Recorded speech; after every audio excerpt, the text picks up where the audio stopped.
Greetings, everyone. Nickie Brown here. No matter where you are and what part of the world you are in, I hope that you are having a good day. I just wanted to come on really quickly and talk about emotional eating. Um, and the reason I would like to talk about emotional eating is because I am fasting right now and experiencing some things that life has thrown at me. Of course, there are always obstacles and challenges. And normally, whenever I'm going through something, the first thing I would do is reach for something to eat. And of course, I'm not able to do that right now. So, of course, I'm having to handle it in a different way. Um, I think that comes from being little, and I know many of us had experienced this, where if you fell or hurt yourself, it was like, oh, stop, don't cry. Here's a cookie, or something else to eat. And so I think that um, emotional eating when we're stressed has been ingrained in us since we were little kids. And then as we get older, adolescent, teenagers, that language may change a little bit, to, um, you know, say things like crying is weak, um, or don't let anybody see you cry, or whatever that language becomes. And so then it like solidifies that, okay, if you fall and hurt yourself, just eat something to make you feel better. Or what we like to call comfort foods. So be comforted by this bowl of oatmeal or soup or this piece of cake.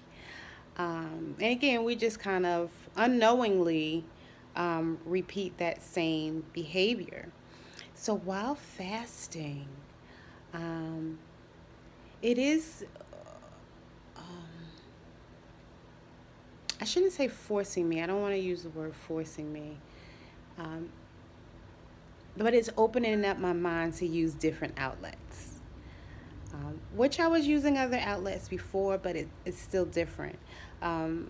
It causes you to focus on whatever it is that you want to focus on. So if you want to focus on learning how to crochet, or or learning how to clean something. I don't know. I'm just using those as an example. You may say, okay, I'm going to learn this, or I'm going to do this. You may take a class. You may write. You may, like I said, focus on a specific goal. Uh, Meditate, listen to meditation music, which again, I was doing all of these things before, but not being able to reach for something to eat is very different. And for the most part, I'm blocking those thoughts out my mind, somewhat, in terms of when that thought comes up, I'm like, okay, well, you can't eat anything, so you have to do something else. So it is helping me to look at it in a different way. But it is very, very different. And um, in a way, it can make it more challenging, but I'm not so. First, first, I mean, I have been on this journey since December 10th. And so I've already gone beyond the 30-day mark. And the longer you go, I remember when I fasted a couple years ago, when I started out doing a 21-day fast. When the 21 days came, I wasn't ready to eat. So I extended it to 30 days. And so this time I'm already beyond that threshold. So I don't necessarily have the desire to eat. I would say at least 80% of the day I don't really have a desire to eat. I'm good. I'm drinking my water. Doing my herbs. Even if water means tea, so it could be tea with my herbs in it, water with key lime juice in it. Um, um, I guess that's about it. um, but I guess whether it be hot water, cold water, or room temperature water, although cold water does shock your system, um, but I know that some people have to drink their water cold. So I don't, I'm not trying to take that away from anybody. I was just putting that knowledge out there. But because it is better if you drink room temperature or warm water or hot water. But of course, room temperature water doesn't taste as good as cold water, or at least it doesn't go down as easy as cold water. So, and like I said, 80% of the day I'm good.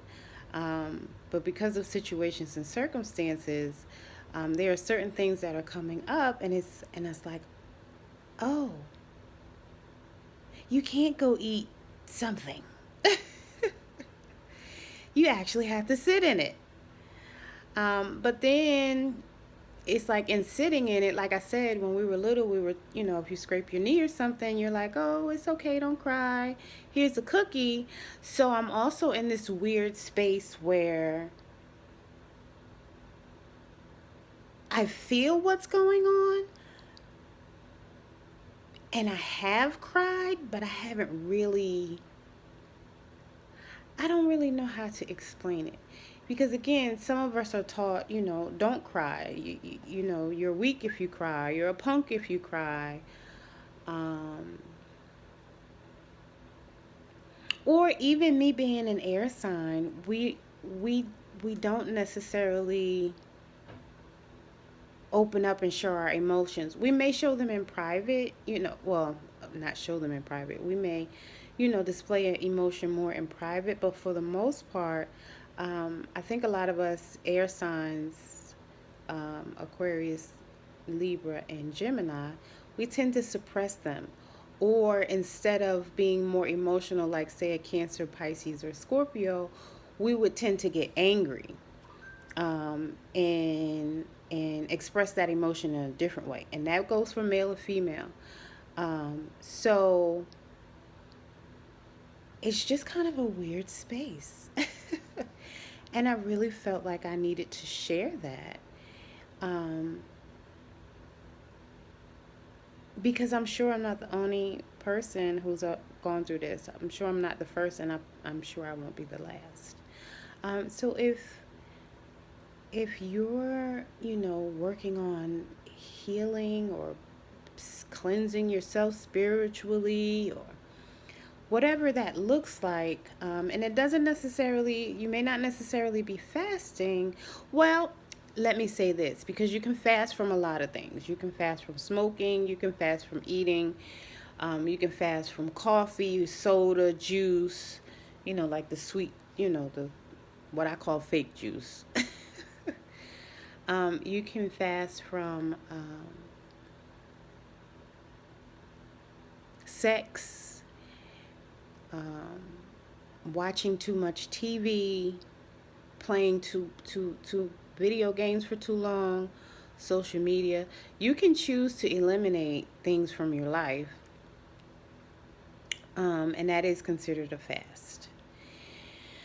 And so again, if somebody triggers you and you would normally go play your video game for at least an hour, and you've decided for the month of January that you're not going to use that as an outlet and you're going to stay away from the game, it's like, now what do you do?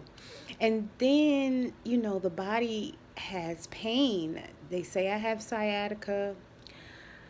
Um, I of course, I can't confirm nor deny that. I just know that I'm in pain.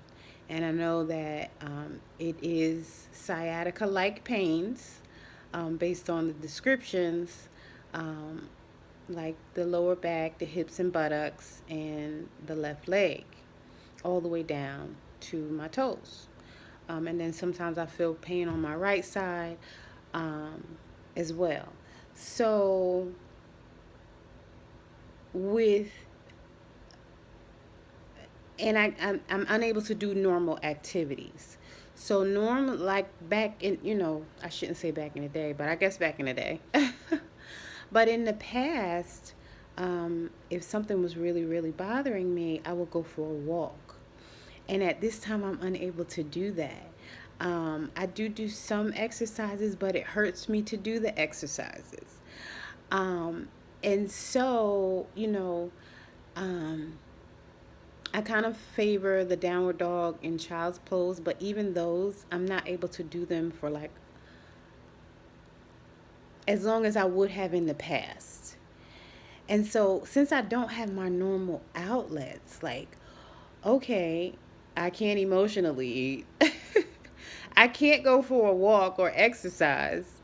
It's like, what do I do? So, like I said, writing or working on a specific goal, um, enrolling in a class, um, just refocusing the mind, saying some affirmations, meditating, um,